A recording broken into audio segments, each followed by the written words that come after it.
What's up guys, and welcome back to the channel. Today, I'm going to be talking about whether or not one of the most cherished features of previous Onimusha games will return. For those that don't know, most of the Onimusha games have a gameplay feature where you can turn into a badass Oni warrior.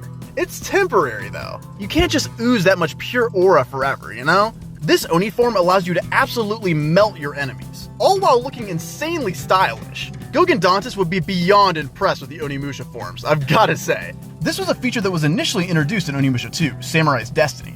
In the first game, Onimusha transformations actually weren't a feature, but that's mostly due to the fact that the existence of an Onimusha transformation wasn't even known until the Giga Chad tier finale of the game. While it did suck not getting that transformation as a gameplay feature in Warlords, it certainly made the finale pretty surprising. But after Warlords, every subsequent new game in the series had transformations as a gameplay feature.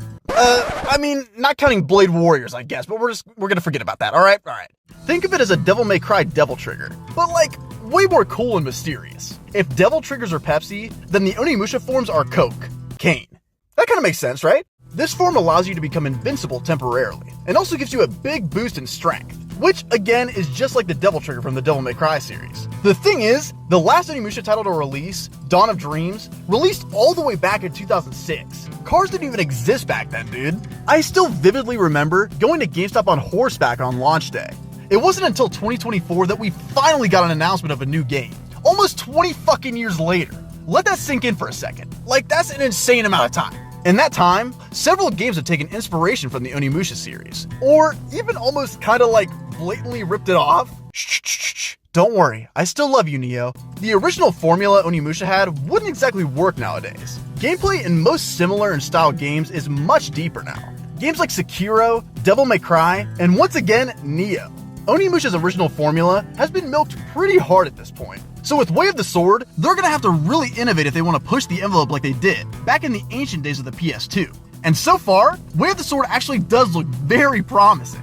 There seems to be several brand new features to the series, like super dank and very based attacks that let you use the environment to your advantage. Overall, it just looks way more precise than the older titles, and way less hack and slashy. This seems to be following the trend of how Capcom has handled other longtime series in recent years, like Resident Evil and DMC. They've gone above and beyond when it comes to innovating, or overall just making their games bigger and badder. But I do worry about the inclusion of the Onimusha form. We have yet to hear even a peep about it in any form. Not in interviews, trailers, social media pages, nothing. And while they could be saving it for a big reveal, they could also be using this as a fresh start to kind of reset the series. We honestly still don't know just how connected Way of the Sword is to the previous titles. And since it's been so long, there's a pretty decent chance they might do a soft reboot, similar to God of War 2018. With that, there could come plenty of gameplay changes, similar to how God of War shifted around its gameplay to something completely new and interesting. I don't doubt that there will be some type of Onimusha related form, but will it be a gameplay feature, or just story bait for a sequel, like Onimusha Warlords? That I don't know. The anime did something similar with Musashi, who is also the main character of Way of the Sword. If they do include the Onimusha form, it's gonna have to be different enough that it doesn't feel like Neo 3, which in all honesty kinda sucks. Neo 2 took insanely high amounts of inspiration from Onimusha, so much so that Onimusha would look like it's ripping off the Neo series, simply due to the fact that most people don't even know what Onimusha is, or just how similar in gameplay features and story its older titles are. Personally, I think that Capcom is gonna pull through here.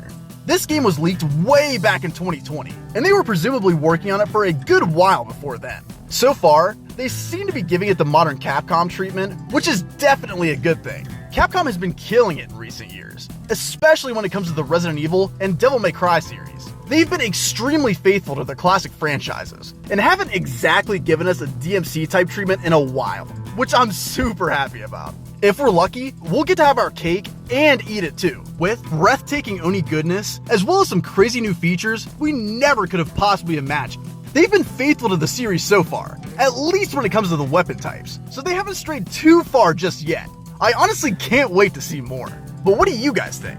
Do you think the Onimusha transformation will make a return in Way of the Sword? Be sure to let me know why or why not down in the comments. I'd love to hear it. Also, expect a lot more dank Onimusha content coming soon. I'm beyond hyped. If you're new to the channel, please subscribe, and be sure to like the video if you enjoyed it. I'd really appreciate it. I hope you all have a good rest of your day, and I'll see you guys soon.